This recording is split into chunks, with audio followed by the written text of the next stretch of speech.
Ministra da Saúde promete orçamento geral do Estado tem reunião no Racing Lima, se compra outro equipamento médico, na beira falta e Hospital Nacional.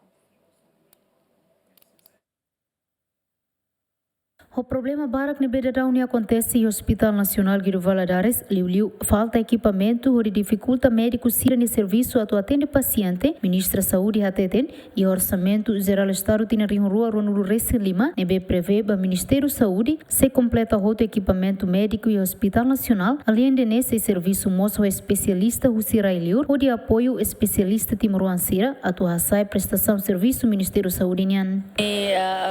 A loca rotona e pessoas para o ministro acompanha e tempo corro, mostra você acompanha tempo o 2020 até 2025 né, a noite tem processo no lá e tarefa no sabe bela a completa lita equipamento será bem maca sai necessidade de atendimento. A alocação né temos e grupo equipa na bem especialidade balão se raili rat mai apoio atne bela apoio mas aqui especialidade railarang atne bela hadiah dia que tambah prestação de serviço de saúde né. Orçamento ne beto compra equipamento médico hirakne hamutuk tokon rua. Antes ne médico especialista siramos preocupa a situação na condição no Hospital Nacional, também dará equipamento ne beto facilita sir de serviço limitado ou de halo médico especialista sir halo serviço efetivo. Santina de Jesus, David Gonçalves, GMN.